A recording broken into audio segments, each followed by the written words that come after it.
Hello welcome back बच्चों, मैं सुनील पांडे आप सबको अपने चैनल पांडे सर की क्लास में बहुत बहुत स्वागत करता हूं। आज हम लोग पढ़ने जा रहे कक्षा 6 की गणित लेसन 1.3। तो आइए लेसन शुरू करते हैं। सन्निकटित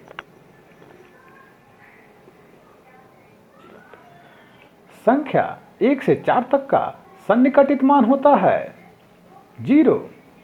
उसी प्रकार संख्या 5 से 9 तक का सन्निकटित मान होता है 10। तो इसके आधार पर आइए देखते हैं कि 12 का सन्निकटित मान क्या होता है। तो 12 का सन्निकटित मान निकालने के लिए सबसे पहले इकाई के अंक को फिर दहाई के अंक को देखेंगे। जब इकाई का अंक 1 से 4 के बीच का अंक होता है तो उसका सन्निकटित मान को हम लोग 0 कर देते हैं और दहाई के अंक को वैसे ही उतार देते हैं। इस प्रकार 12 का सन्निकटित मान हुआ 10। जब हम 16 का सन्निकटित मान निकालेंगे तो इकाई का अंक और दहाई के अंक को देखेंगे। इकाई का अंक 6 है जो कि संख्या 5 से 9 के बीच का है, अतः उसका सन्निकटित मान हुआ 10। यहाँ पर हम 10 के 0 को लिख देते हैं और 1 को हाथ से लेकर दहाई के अंक में जोड़ देते हैं। इस प्रकार 16 का सन्निकटित मान बनता है 20। इसी प्रकार जब हम 42 का सन्निकटित मान निकालेंगे तो इकाई का अंक जो कि है 2, वह अंक 1 से 4 के बीच पड़ता है और उसका सन्निकटित मान होता है 0। तो हम उसे 0 लिखते हैं इकाई के अंक पर और दहाई के अंक को वैसे ही उतार देते हैं। इस प्रकार 42 का सन्निकटित मान होता है 40। इसी प्रकार जब हम 48 का सन्निकटित मान निकालते हैं तो इकाई का अंक जो कि है 8, वह संख्या 5 से 9 तक के बीच में पड़ता है, अतः उसका सन्निकटित मान हुआ 10। तो 10 के 0 को हम लिख देते हैं और 1 को हासिल ले लेते हैं और उसे 48 के दहाई वाले अंक पर जोड़ देते हैं। इस प्रकार वह बनता है 4 + 1 5, अतः 48 का सन्निकटित मान हुआ 50। इसी प्रकार 93 का अगर सन्निकटित मान देखें तो 93 में इकाई का अंक है 3 जो कि संख्या 1 से 4 के बीच पड़ता है, तो उसका सन्निकटित मान हुआ 0 और दहाई के अंक को वैसे ही उतार देते हैं। इस प्रकार 93 का सन्निकटित मान हुआ 90। इसी प्रकार जब हम 97 का सन्निकटित मान निकालते हैं तो इकाई का अंक 7 है जो कि संख्या 5 से 9 के बीच पड़ता है, अतः उसका सन्निकटित मान हुआ 10। तो 10 के 0 को हम लिख देते हैं और 1 को हाथ से लेकर के दहाई के अंक 9 के साथ जोड़ देते हैं। इस प्रकार 9 + 1 बना 10 और संख्या बना हमारा 100। तो 97 का सन्निकटित मान हुआ 100। इसी प्रकार जब हम 3 अंकों की संख्या को देखेंगे तो इसमें इकाई का अंक यहाँ पर हम देख रहे हैं 120 में जो कि है 0, तो 0 को हम वैसे ही उतार देंगे। दहाई का अंक जो कि है 2 और वह संख्या 1 से 4 के बीच पड़ता है, अतः उसका सन्निकटित मान हुआ 0 और सैकड़ा के स्थान पर के अंक जो कि है 1 उसको हम वैसे ही छोड़ देते हैं। इस प्रकार 120 का सन्निकटित मान हुआ 100। इसी प्रकार जब हम 140 का सन्निकटित मान निकालते हैं तो इकाई का अंक जो कि है 0 उसे हम वैसे ही उतार देते हैं। दहाई का अंक जो कि है 4 उसका सन्निकटित मान हुआ 0 और सैकड़ा का अंक जो है 1 उसे हम वैसे ही उतार देते हैं। इस प्रकार 140 का सन्निकटित मान हुआ 100। इसी प्रकार जब हम 150 का सन्निकटित मान निकालते हैं तो इकाई का अंक जो कि है 0 उसे हम वैसे ही उतार देते हैं। दहाई का अंक जो कि है 5, तो 5 का सन्निकटित मान हुआ 10। तो 10 के 0 को हम लिख देते हैं और उसके 1 को हाथ से लेकर सैकड़े के स्थान वाले अंक में उसे जोड़ देते हैं। इस प्रकार सैकड़े के स्थान का अंक बना 1 + 1 = 2। इस प्रकार हमारा जो संख्या प्राप्त हुआ वह हुआ 200। तो 150 का सन्निकटित मान हुआ 200। इसी प्रकार जब हम 185 का सन्निकटित मान निकालेंगे तो इसमें इकाई का अंक है 5। तो 5 जो है संख्या का सन्निकटित मान हुआ 10। तो 10 के जीरो को हम लिख देते हैं और उसके एक को हासिल लेकर दहाई वाले अंक के साथ जोड़ देते हैं। तो दहाई का अंक बना 8 जोड़ 1 इक्वल टू 9। और चूंकि संख्या 9 जो है उसका सन्निकटित मान हुआ 10, तो पुनः हम दहाई वाले अंक को 10 का जीरो लिखेंगे और उसके एक को हासिल लेकर के सैकड़े वाले अंक के साथ जो कि है 1, उसके साथ 1 को जोड़ देंगे। इस प्रकार सैकड़े वाले स्थान का अंक जो हमें प्राप्त हुआ 2। तो इस प्रकार संख्या बना 200। तो 185 का सन्निकटित मान हुआ 200। इसी प्रकार जब 220 का सन्निकटित मान निकालेंगे तो इकाई का अंक है यहाँ 0, उसे हम वैसे ही उतार देते हैं। दहाई का अंक जो कि 2 है और उसका सन्निकटित मान हुआ 0, उसे भी हम वैसे ही लिख देते हैं। और सैकड़े का अंक जो है 2, उसे भी हम वैसे ही उतार देंगे। इस प्रकार 220 का सन्निकटित मान हुआ 200। इसी प्रकार जब हम 440 का सन्निकटित मान निकालेंगे तो इकाई का अंक यहाँ देख रहे हैं वह 0 है, इसे हम वैसे ही लिख देते हैं। दहाई का अंक जो कि है 4, उसका सन्निकटित मान हुआ 0, उसे हम वैसे ही उतार देते हैं। और सैकड़ा का अंक जो है 4, उसे हम वैसे ही उतार देंगे क्योंकि यहाँ हमें कोई भी हासिल प्राप्त नहीं हुआ है। इस प्रकार जो संख्या हमें प्राप्त हुआ वह हुआ 400। तो 440 का सन्निकटित मान हुआ 400।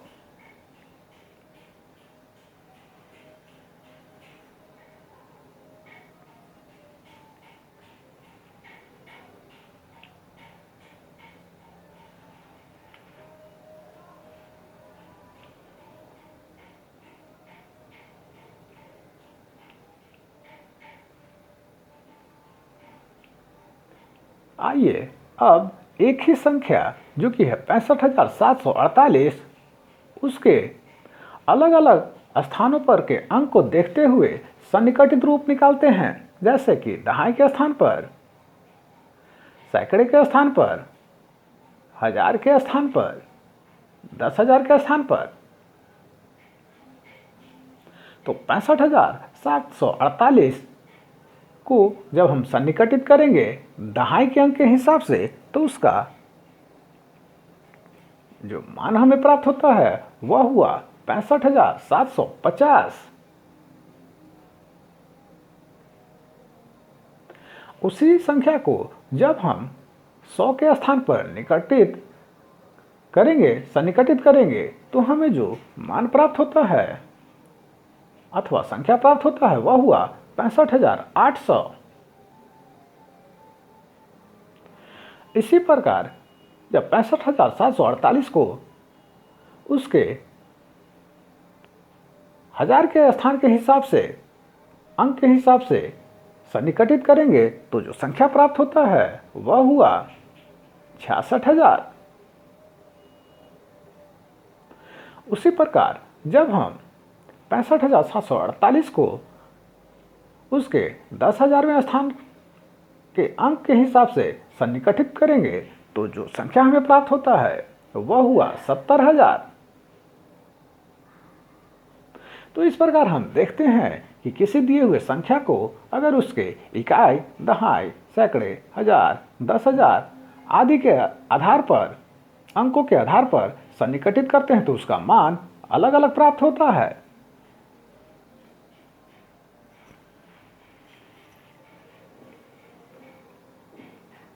तो आइए अब एक्सरसाइज में दिए हुए क्वेश्चन को बनाते हैं, एक एक करके उसका हल प्राप्त करते हैं।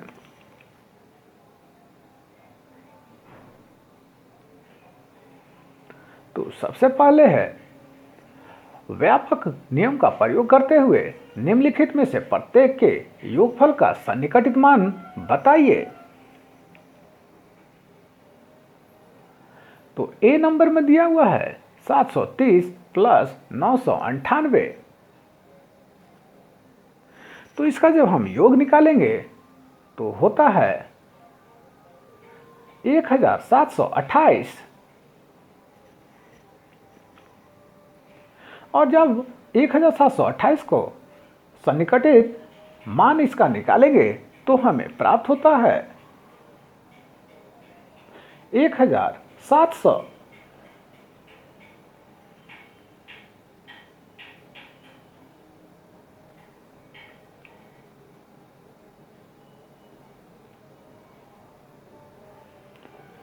इसी प्रकार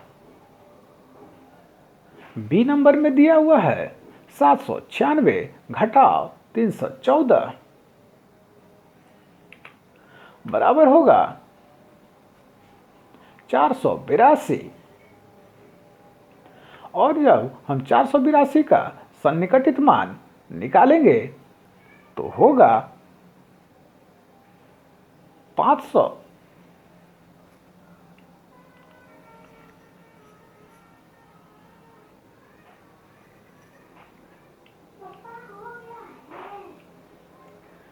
आइए सी नंबर देखते हैं।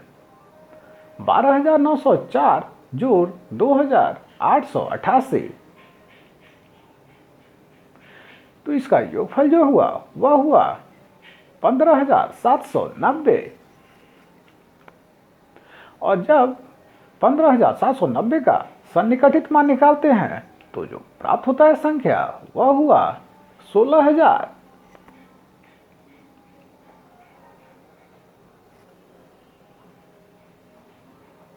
डी नंबर में दिया हुआ है 28292 घटाव 21496 बराबर होगा 6796। जब 6796 का सन्निकटित मान निकालेंगे तो हमें जो संख्या प्राप्त होता है वह हुआ 7000।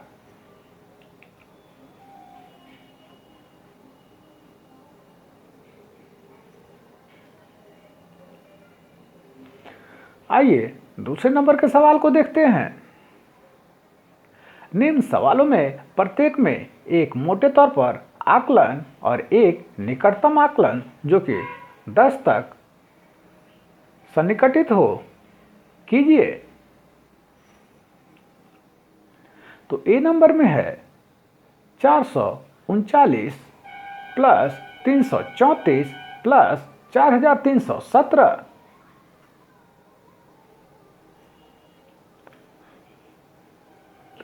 तो यहाँ 439 का सन्निकटित मान होगा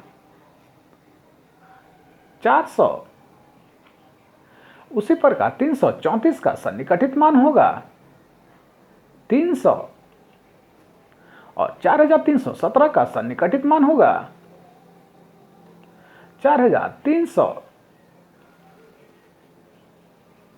और जब इन तीनों का योगफल निकालेंगे तो होगा 5000।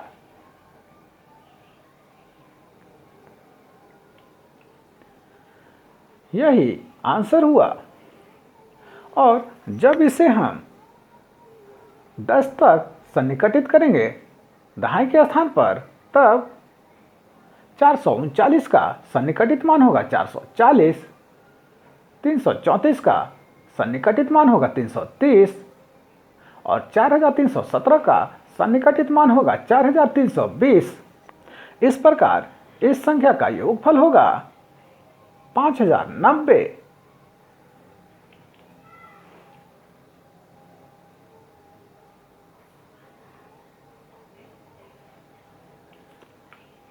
आइए बी नंबर के सवाल को देखते हैं।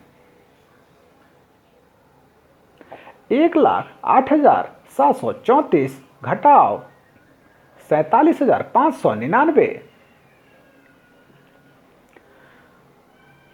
तो यहां 1,08,734 का सन्निकटित मान होगा 1,09,000। और 47,599 का सन्निकटित मान होगा 48,000।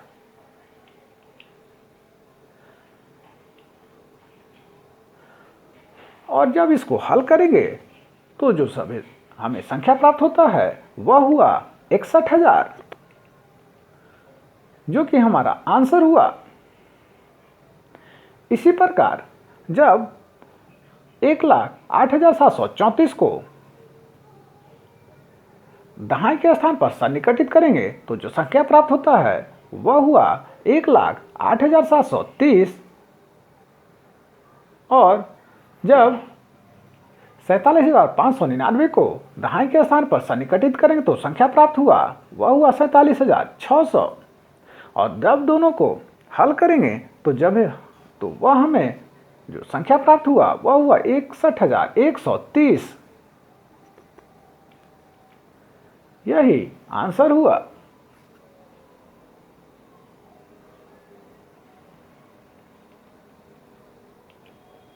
आइए अब सी नंबर को देखते हैं। 8,325 घटाओ 491। तो जब 8,325 को सन्निकटित मान निकालेंगे तो वह होता है 8,300। और जब 491 का सन्निकटित मान निकालेंगे तो वह होता है 500। और जब इसको हल करेंगे तो हमें जो संख्या प्राप्त होता है वह है 7,800। यही आंसर हुआ। और पुनः जब 8,325 को इसके दहाई के अंक के हिसाब से सन्निकटित करेंगे तो जो संख्या हमें प्राप्त हुआ वह हुआ 8,330। और 491 के को जब हम दहाई के अंकों के स्थान पर सन्निकटित करेंगे तो जो संख्या प्राप्त होता है वह हुआ 490। और जब इसको हल करेंगे तो हमें हमें संख्या जो प्राप्त होता है वह हुआ 7,840। यही हुआ हमारा जवाब।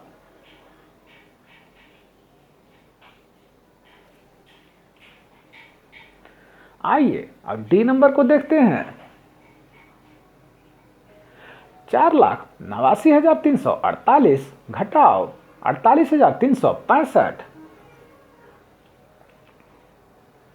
तो जब 4,89,348 का सन्निकटित मान निकालेंगे तो होगा 4,89,300।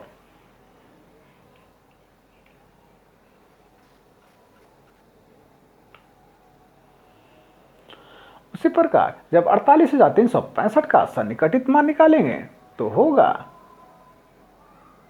48,400। और जब इसे हल करेंगे तो जो संख्या प्राप्त हुआ वह हुआ 44,900। यही हमारा जवाब हुआ। और जब 4,89,348 को इसके दहाई के अंक के हिसाब से सन्निकटित करेंगे तो होगा 4,89,350। और जब 48,365 को उसके दहाई के अंक के हिसाब से सन्निकटित करेंगे तो होगा 48,370। और इसको जब हल करेंगे तो प्राप्त हुआ जो संख्या वह होगा 4,40,980। और यही हुआ हमारा जवाब।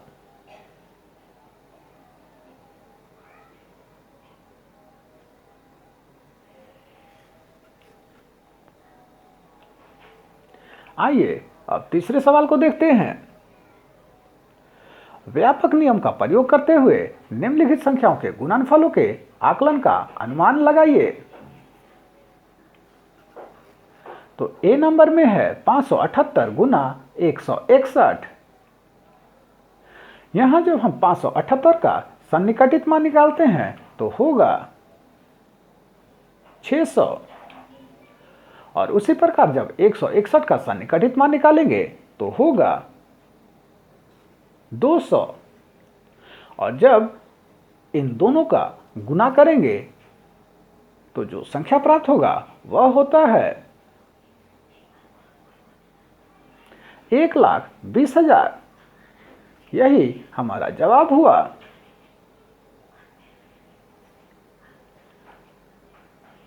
आइए अब बी नंबर को देखते हैं। 5281 गुना 3491। यहां जब हम 5281 का सन्निकटित मान निकालेंगे तो वह होगा 5000, और 3491 का सन्निकटित मान होगा 3000। और जब इन्हें हम गुना करेंगे तो जो संख्या प्राप्त होता है वह होगा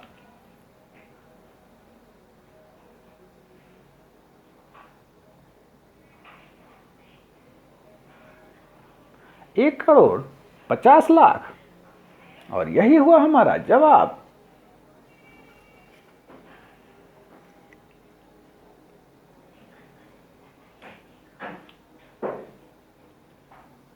सी नंबर में है 1291 गुना 592। यहां जब 1291 का सन्निकटित मान निकालेंगे तो होगा 1300। और जब 592 का सन्निकटित मान निकालेंगे तो होगा 600। और जब इन दोनों संख्याओं का गुना करेंगे तो जो संख्या हमें प्राप्त होता है वह होगा 7,80,000। यही हमारा जवाब होगा।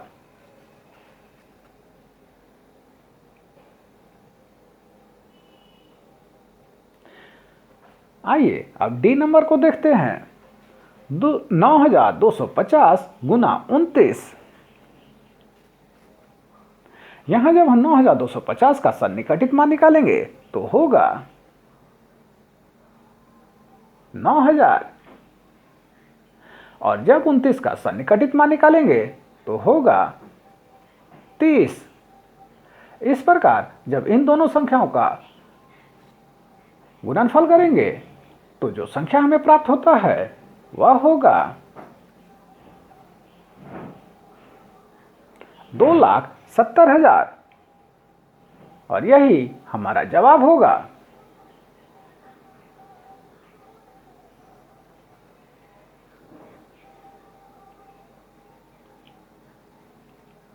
तो आप सबको हमारा यह प्रयास कैसा लगा हमें जरूर कमेंट कर बताएं।